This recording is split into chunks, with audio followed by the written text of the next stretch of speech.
Welcome everybody back to our coverage of Saluki spring football here in 2025. It's hard to believe that we are almost down to the last week. Oh, yeah. As Oh, Darius yeah. Davis, new defensive line coach, is now in the hot seat here. Oh, yeah. Coach, welcome. I know it's maybe a little bit late to say welcome here in the spring, but how's the spring been integrating here with the staff and the program? It's been good. If you could hold off the rain a little bit and tornadoes, but other than that, it's been great. It's been awesome to get around and get to know people. There've been some great people I ran into, whether it's the academic team or the team that runs everything as far as with football, with Chris, kind of helped guide me. And everybody in the office has been great and trying to help me. Coach Hill has been awesome and trying to help me find places to stay and all that stuff. So all that stuff was crazy, but it finally got done and finally all moved and everything. So now it's just focus on football and making this team as best possible. We'll get into your path here to Carbondale in a moment, but when you think of as a coach, when you're looking for that next opportunity, what were things that were most important for you and how Coach Hill and this program checked off those boxes for you, Coach Davis? Yeah, for me, I've had a lot of opportunities, and I'm big on trying to find nothing that's perfect, but you try to find something that you feel that is a good step for you and not just take any job that is out there to offer you or any job that's out there. So for me, the biggest thing was, one, I'm a competitor, so I wanted to be in the best league out there, and I felt like that checked that box. The next thing is I heard a lot of great things about Coach Hill. It's crazy. I played with one of his teammates back in the day, and then I knew a lot of people that knew him in the circles. So through that, it's just been a whirlwind as far as like trying to figure out what is SIU about. I knew about them as far as being successful and kind of some of the history he has some with Coach Kill and all that stuff. But I want to know the area, some of those little things that I didn't know that could fill in for me. And so a lot of people did a good job. I leaned on a lot of people, that mentors and stuff that kind of helped me get to that point of saying, yeah, this is a good choice for me to make in my next step. When you graduated from Wayne State, that was was close to the time where Coach Hill, of course, was playing quarterback here, and you brought up how you knew of Coach Kill and the program, and, of course, Coach Hill is the quarterback at the time. When you were in high school, you were a quarterback. Yeah. So, like, now being a defensive line coach, of course, your college days you were a lineman. Take me back to when you're coming out of high school, what that transition was like to go from the offensive side of the ball to play on the defensive side, and now that's where you made your hay as a coach. Yeah, so a lot of people laugh when I say I was a quarterback. And I'm telling you, just go look it up. It ain't far. It ain't a lot of great film, but they used to call me. I tell them, he used to call me Culpepper. Man, I had a cannon. There you go. I had a cannon, but yeah. So it was definitely always. I think I always had the mindset of a D lineman, just because how my dad kind of brought me up and trained me. Even though I was a quarterback all the way through, probably until my senior year, that's when I kind of started playing both. And in high school, it was kind of weird for me because my first year kind of switching positions in high school, I was playing quarterback and D-line. So it was like everybody would be like, that's the D-lineman and that's a quarterback. Like, you never see that. So I was going back on both sides. So I'm trying to get to the quarterback, and then I'm also as a quarterback, I'm trying to get away from D-lineman. So it's just so weird in that mindset. But my first year in college, I actually switched to tight end. They recruited me as a tight end. And I'm like, Coach, I ain't 6'4". I'm gonna be an H back at best. So they ended up switching me to DN, and it took me a while. I had the natural ability as far as like movement wise, but just knowing the technique. There's so much more technique at D line than it is at a lot of positions because everything happens so fast. So everything has to be second nature. So I think really going into it, it's just having to be just practicing all the time and practicing your technique and learning the ins and outs and kind of what to expect from an O lineman. Because as an offense standpoint, I already knew what was kind of happening because I played quarterback. So it made me a little bit easier. I can see formations. I can see stuff that other people didn't see as a D lineman. But as stuff happening so fast and understanding O-line, D-line play, that's a whole different world that I had to really learn. What do you believe are your greatest strengths as a coach? I think my greatest strength is being able to relate to people. I think I could relate to a lot of different circles. Having my background, I've been in a lot of different backgrounds. I lived in a lot of different places. Just like you said, I was in Wayne, Nebraska, and maybe 100 people there in the summertime. There ain't a lot of people there, right? But I've also lived in a big city. I was raised in a big city. So I've had different backgrounds and stuff like that, so I can relate to people very well. And I think me being able to get the most out of people and bringing that energy is something else that is really my strength, and I'm very detailed when it comes to technique. So when I see something, I'm very meticulous of how I want stuff to look and how I want stuff to play out on the field. And so I think that feeds to our D linemen. They understand, okay, I know what Coach Davis wants, and this is how we're going to be most effective when we on that field. When you think of the relatability factor, you brought up your different backgrounds and where you've been. Multiple high schools growing up. Of course, you go from a JUCO to transfer as well to another institution. In today's day, look, transfers have always been a part of the culture. Yes, sir. I know today's day and age it's more amplified just because of everything that goes on. But does that help you more to get to know your position group right now, of whether it's guys who have been here, guys who haven't? You know what that's like to get integrated at a new place and try to find a way to make an impact, because that's what you've had to do throughout your career. Yeah, so for me, I tell guys all the time, I was like, I've been in your shoes. I know what it feels like to be the new guy. I know what it feels like for the guy that's there and someone else is coming in, you know, and how to fit into that role and things like that. So I definitely know both sides of the coin when it comes to that. So you're right. And so for me, it's be able to relate to them and be able to give them the things that I went through that I thought was important when I made that transition. And some of the things that I wish I could have done better, or some things that I wish I would have looked out for when I did transfer to make my situation a little bit better. So it's the same thing for them. And just being in constant communication, because when you're new, you feel like, you know, you don't want to just come on too harsh, and you don't want to come on like where you're too off-putting either. So you got to find that balance within who's in the room and figure out people. So I'm a big person on just kind of sitting back at first and figuring out how people work and how people move.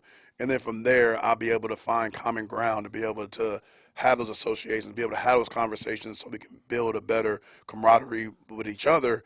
And so that builds through that, and just being able to figure out what people like and what people don't like, and be able to hit on things that people like, and finding that once you find that commonality with somebody, we could talk about it for hours, and that may be the difference between us being best friends or just being just cordial with each other when we see each other, right? So it's trying to find that commonality and then building off of that. And so I try to tell them, like, try to find things that the other guys like, try to see what you like, and mesh it together and try to build that bond, because those are the most important things. As you know, when you get to college, the guys that you're going to be around and evolve with are guys you go to college with. So the good thing about transferring is you have a bigger wide range of friends, right? So that's also a positive too. I try to tell them that too. Like, it's okay to make friends, whether you're here for a semester or whether you're here for a year or 2 years. It's good to make those connections, because down the line, you never know when you're going to need that person. Yeah, well, you talk about from the standpoint of you never know when you'll need that person. For you as a coach, there's always those coaching mentors that you have growing up. And whether you work with them directly at the start or even when you leave, there's always those that you can go back and call for any sort of advice. For you, who are some of your coaching pillars, guys who have been a huge part of your coaching development? Well, so many. Yeah. Coach Mack actually gave me my first job. He was the head coach at Wayne State. It's kind of crazy now because Logan, which was our wide receiver, is the head coach there now. So I talked to him a lot, but Coach Mack is the one who really took me under his wings and allowed me to make mistakes and allowed me to mess up and be able to learn how to fix it. You know, he's the one that let me into coaching with my first job. So I owe him a lot when it comes to that. Coach Shep is the person the wide receivers coach at Alabama I'm real tight with, and he is the best for me as far as, like, I call him, even though he has a crazy busy schedule, he always makes time to call me back, and it's just me asking questions like, what do you think about this? Do you think, even when in Southern Illinois, he's a big part of me taking the Southern Illinois job. I'm like, what do you think about that? And he's like, oh man, that's a great experience. Hey, you know, our head coach was there at one point in time and stuff like that, and he was just telling me, like, you gotta go take that job and stuff like that. So I always bounce stuff off of him. My buddy at Jawan at Alabama State, running back coach, we became close. I talked to him about a lot of things. Even going back to Coach Keys when I was at Finley for all those years, I lean on him a lot. I lean on Dave Plungus a lot, which we became close. He was a DC at RMU, and now he's at JMU, and I lean on him a lot. And then my buddy just got the job at NIU, so J-Rob. And I probably talk to him the most out of anybody. J-Rob, he's the D-line coach at NIU. He's coming from Marion. But we talk about everything, and I know that he said this would be a great spot for me. He the one that really told me to go forward too. So I have a lot of good people in my circle, and I guarantee there's people that I missed. Coach Clark, RMU head coach that I just left too.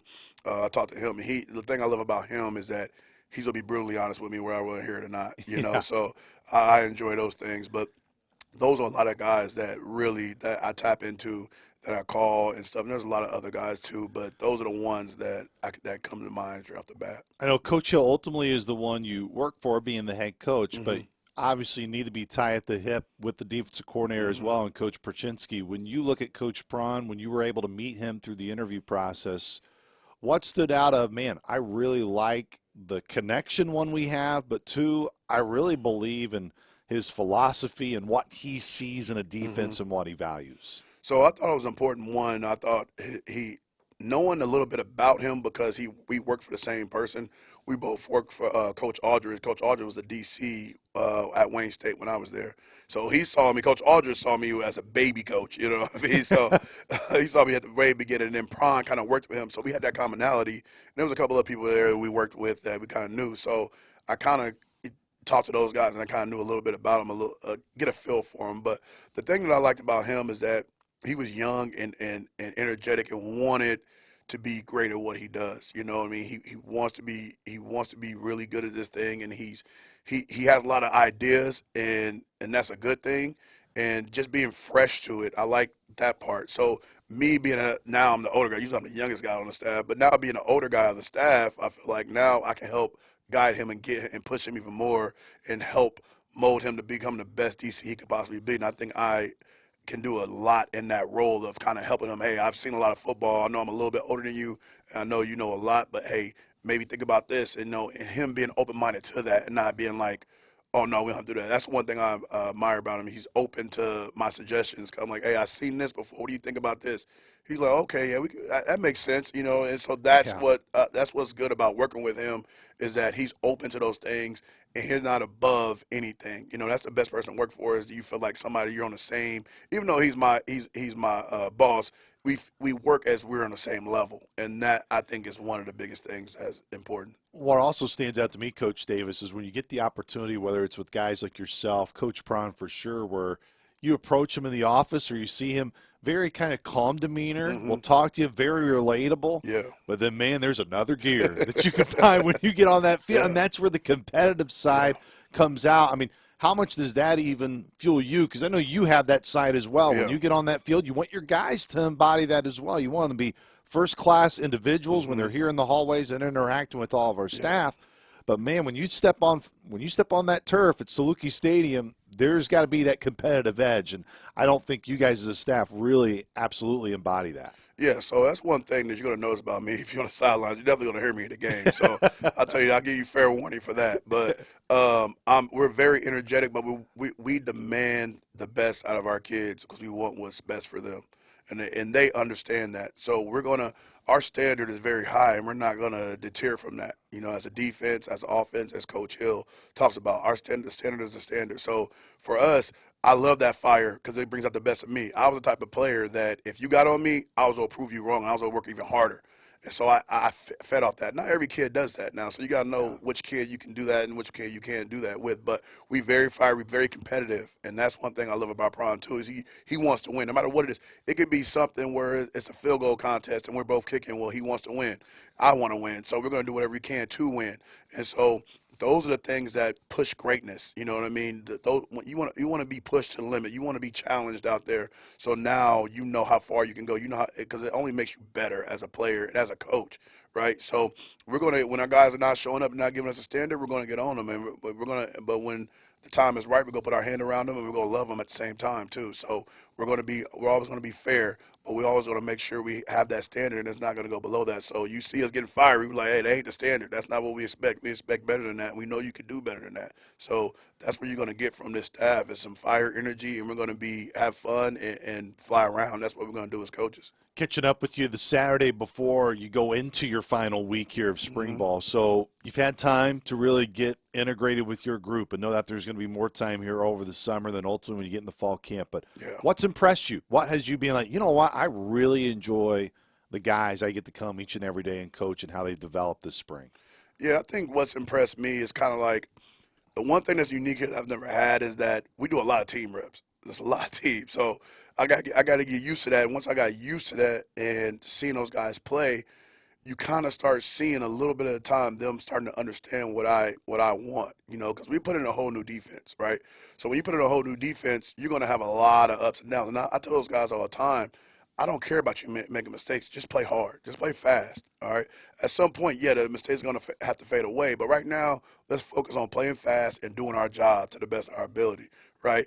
And so when you come to a place like that, like SIU, you understand the history and everything that comes with it. Right. And so on top of that, you want to make sure those guys are playing with that same energy. But on top of that, the guys that we have, I feel like a lot of those guys bleed SIU, which is what I love. You know, I've been in places where you see kids, they wear a lot of other gear and stuff like that, and I always just irks me the wrong way. I'm like, dude, you're here. I tell people all the time, this is your Alabama, this is your North Carolina. This is your Green Bay Packer. This is what it is for you. If you treat it as such, you will make sure you do everything you can in your opportunity to make this school great and represent it the right way. So these kids, I feel really embodied. I think they did a good job recruiting a lot of these guys that's in the room. They bring great energy. They keep me young always. But they also I love their personality. You know, they know, hey, when it's time to go, it's time to go. But when it's time to have fun, they relax and they have fun, and they're themselves, their authentic selves. I always want guys to be their authentic selves. And that's one thing that's always hard to find because you don't know, in recruiting, you don't know if that's a real person or not. Absolutely. And definitely with transfers, it's like real fast. So the good thing is that a lot of these guys, you can see that they're always being their authentic selves.